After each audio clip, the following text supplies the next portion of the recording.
Hello, and thank you for having me today. My name's Stephen Fanu. I'm 26 years old, and I work for the social investment company called Bristol and Bath Regional Capital.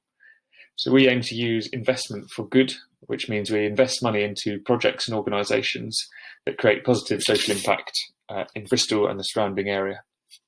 So this could be things like affordable housing, renewable energy projects, startup social enterprises, community centres, that sort of thing.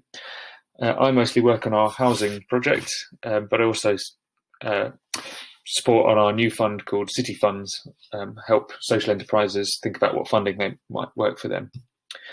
So just a little bit about me. I grew up in Surrey near Guildford. I did A-levels in biology, chemistry, music tech and French.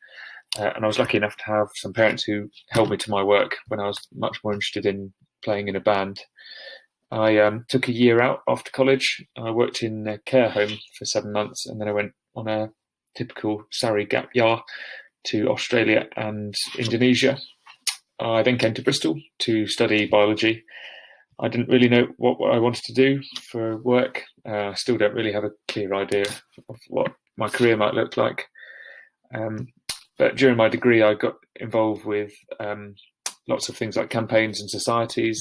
I got involved with a campaign for the university to ditch its investments in fossil fuels and a conservation society.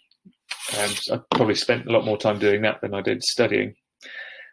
Straight after university, I got a job at the Students' Union and doing what's called a sabbatical officer, which meant I represented students to the university and city. So this is half activist and half university bureaucrat. An interesting job. I started to set up a affordable housing project for young people and students whilst there, which sort of led me on to the work I'm doing now. Immediately before this job, though, I worked for Deliveroo and at a kitchen because I just needed a break for a while. So a bit about Bristol and Bath Regional Capital, or BBRC. We're still quite a small company. We set up in 2015 we were set up by a range of local organisations, including the local councils, the local universities, and a range of charities.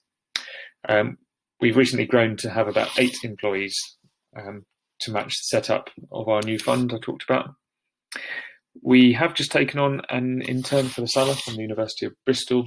I did a very strange induction over Zoom. And we've taken on interns and people wanting work experience in the past. And from time to time, we do have vacancies available, and we hope to grow more in the future. We are keen to hire from a diverse as possible group. We want our team to reflect the diversity of Bristol and Bath and the region. So how have we been affected by the pandemic? I'd say we're lucky in that we've perhaps been affected less than other social enterprises or other companies. A lot of our projects take quite a while to develop, so a few months is maybe less of an issue for us. We do, however, work with a lot of organisations who have been struggling in the face of the pandemic. Lots have had issues with cash flow, which means they're still having to pay a lot of costs whilst their income has suddenly dropped off overnight. So we're looking at ways we can support our investees in community groups and people we might invest into. For us, lots of things that were on the table have been put on hold, and that probably does include recruitment, but we do hope, as I said, to grow again in the future.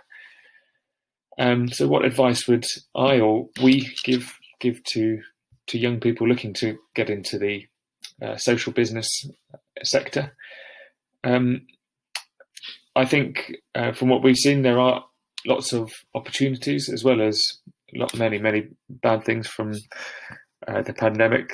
There are opportunities for improvements in society. We've seen that the government can almost end street homelessness when it wants to. We've all smelt clean air if we live in cities from the reduced traffic. So there are opportunities for social businesses and cooperatives and people with good ideas to take over where the old system wasn't working. lots of local councils are thinking more about local economies, local supply chains, green technology like renewable energy, and having much more community and diversity focus to products and services. So I'd say to you, have you got a business idea that can be part of improving society and life after lockdown? Now is the time more than ever to think outside the box. Society is changing in lots of ways, and that presents opportunities for people with big ideas. From me personally, I'd say just follow your interests. Don't worry too much about not having done the right subjects in training or college or university. There'll be plenty of time to recap later. For me, that was joining a conservation society, but I'd look up local groups and local talks going in your area. That's probably more so than ever now. There's lots of things over Zoom. It's important to follow those interests. I'd say afterwards, it's always worth talking to people giving talks. That's maybe more difficult now over Zoom. Talk to people who are giving interesting talks, or get in contact with companies and people you would like to talk to, whether that's over LinkedIn or like to be, or just browsing websites or people you meet. People are usually more than happy to talk to you, and that's such a good way to find out more about a career or find a way in. Don't worry about taking time out between studying and careers as well. I'd say that you've got plenty of time. And finally, I'd say that just having a positive and curious outlook is probably the most important thing. So I think that's it from me. Thank you very much for having me. I'll be around today if you want to ask me any questions or later on. Thank you.